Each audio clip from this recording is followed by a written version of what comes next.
Now they are.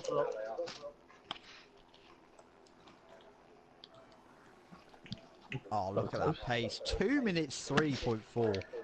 Top 7 within 0.6 of a second. Then there's me. Hello. One in Monaco.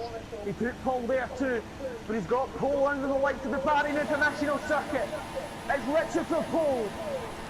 It's lights out, and away we go. Your championship leader has had a mess start. Paul McGuinness is on the left-hand side. Can he move into second place? Richard doesn't go defensive. James has the inside line. No contact made. Paul McGuinness now has the inside of James, and Paul McGuinness is into second place for Ferrari. James is now under pressure from Jake. Paul is putting pressure under the other Mercedes. Jake, can he go around the outside of James? Paul McGuinness, does he make the move on Richard as well? There's two cars going side by side. How do you commentate on this? Paul makes contact with Richard, has to take the escape road through the gravel, and he's going to go from second to possibly fifth if Jonas could make the move as well. But it's a Mercedes, 1-2, and James has lost the spot off the grid. Well, the championship was sliced to 105 points flying down the inside of Jonas. What a move! It's an absolute amazing move on Jonas. It's a very hard corner to get your braking right, but Paul McGuinness has absolutely nailed it. Oh, With Phil, Phil do the same. Parswell going along with Jonas. Can he make the move on the outside? Jonas closes the door and there's no way past. There's also a battleground behind as well. It's Jack Pearson, it's the three Jacks. It's a Jack off again.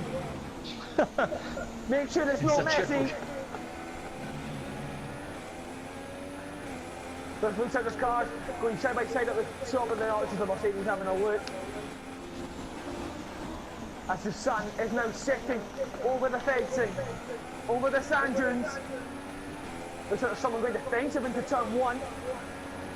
It's James, it was James, as James closes in, but there's Paul McGuinness under some serious threat from Solomon Taylor. But I think James is also making a move on second place as well. This is remarkable.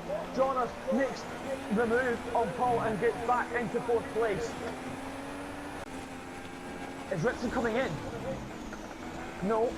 Richard decides to stay out, but James is within DRS, but I think he is too far back, but he's gaining and gaining. 210 miles an hour, 220 miles an hour into the braking zone, too far back. I think Paul and Jonas are going back at it. Indeed they are. Paul does his switch back. Makes Jonas outbrake himself. Paul now has the outside. Watch the curve because it'll slow you down. Give each other enough room. They're going side by side. There's a Sauber in the background. Battling as England was with a Williams. Paul hasn't get the drive out of there. And the tyres will start to wear. Tyre with is quite high down here. Jonas goes very wide. I feel like Paul have a look round the outside. This is allowing Jack Gooding and Jack Pearson to catch as well. Jonas with a train behind it. They climb through the gears. James is in. James is pitting on lap 4. There's a Mercedes joining him as well. And Jonas, who was in that battle, will pit too. That's going to allow the two Ferraris to battle. Jack is gaining on Paul. It's soft versus super soft. And so far, the soft seem to have the slight better pace advantage because the super soft are going off. He's in the slipstream of Paul McGuinness. It's a Ferrari 2-3. We haven't seen this in a while.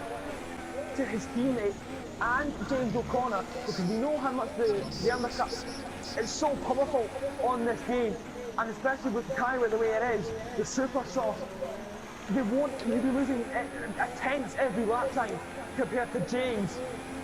And Jake who on nice fresh rubber. So I want to see where Richard comes out in this. There's also a battle ahead. It's Jack Hickman and Chris Johnson for fourth place. Super soft versus super soft. Force India against Toro Rosso. Up the inside goes Jack Hickman. Chris We've Johnson not left me holding on the space. outside. Chris Johnson has gone back to Monaco. What the hell did All he the do? time you have to leave a From space. Lockwood Bardwell. Richard, does he pit? This is going to be the crucial moment in this race. Does Phil pit? Phil does. Jack Hickman stays out, and Chris Johnson's also going to pit as well.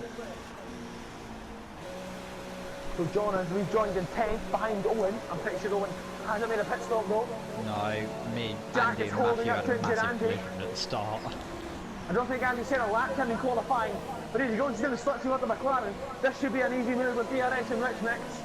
Indeed it is, he's already passed before passing the start lights. There's a car leaving the pits That's a Ferrari. The spectator car won't let me go with him. It was Paul McGuinness, and he's rejoining ahead of Jack and Andy. As Johnner's going up the inside of Owen, who's gone to the medium compound tyre. Again, Michael, 200, I think it's 220 miles an hour, Yeah, and the it safety does. car has been deployed. Is this the time to scramble to the pit lane and put on super soft if you're at the back of the grid? Does anyone pit who was before the pit lane? Yeah, me. Phil There's Bardwell a few has. of us. Phil Bardwell is in for super soft. Chris Johnson will probably go for super soft. Jack Hickman will go for the super soft. Pierce Jordan, presumably, will go for the super soft. Will Owen fade out? I'm pretty sure he will.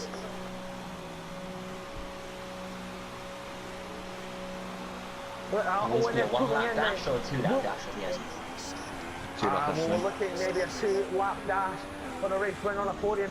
Well, Andy, he goes inspecting on the pause menu waiting for a favorite lap. Does he dash after the final corner? He does. Has he caught out Ritson? I'm not too sure. He's going to go defensive, but Paul McGuinness has a run here on Ritson, and so does Jack Dillon.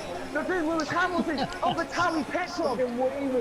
At the inside, it's Paul McGuinness on Ritson. Can he make the move into second? Ritson then has the inside, which will then turn to the outside. He's got also going to watch out for Jack Gooding and the rest of the field on super soft tyres. The penultimate lap, and that weaving down the start finish straight was ridiculous. But Paul dives it up the inside yet again to try and get second place on one of his favourite tracks, I would like to say. He does have a lot of pace here. He's been returning to the inside of Ritson. They've already made contact in the opening lap of this Grand Prix. There's a massive train behind Ritson. Paul McGuinness hops the curb to try to make the move, but can't do it yet. And now Jack Gooding has to run. He now has the inside going in to the difficult corner before the DRS straight. It's contact Phil Bardwell's off. Phil Bardwell's on the wall. That looked like Chris Johnson. That was like a collision with Chris Johnson. That was remarkable there. They were going side by side. And then Phil Bardwell, the car massively turned right. I think they did make contact. James is now a second clear. That struggling. Took by the guys behind. It's helped him. Jack Gooding all over the back of Ritson. Can he do what Paul McGuinness couldn't do? Okay, even bigger, which is not what Ritson needs. So he needs to keep Jack Gooding behind. I'm starting to lose my voice as we start the final lap of the Grand Prix. Here we go. Jack Gooding in the slipstream, pull to the left-hand side. Ritson goes defensive into turn 1 on the final lap. Who will be the leader of the breakers? Ritson, beautiful from Ritson to get it slowed down. As cars going off at turn 1, there's an absolute disaster clash behind us. Cars going side by side. For fuck's sake, Jake. I was taking on a virtual safety car. Jack Gooding is taking to the runoff. This is going to be a remarkable sprint to the finish for second place. There's 2 Ferraris, there's a Mercedes, and there's also a Renault in the background. Who's absolutely track extending to catch that? That will have to get looked at. That is ridiculous. Jake on Jack, on the corner. But here we go. Can Ritson do anything about Jack? I don't think he can, but it's James to take the win under the lights of the Bahrain International Circuit and put more points between Ritson and himself. Jonas is in the wall. That doesn't matter though. Jack Gooding, Ritson was a thorn in his side. Couldn't make the move on him. I know they come in 4th. Jake is 5th after running in 2nd. Jack Hickman 6th. Owen 7th. Jonas is 8th. Chris Johnson 9th. And James Durandi going down to the Keep going.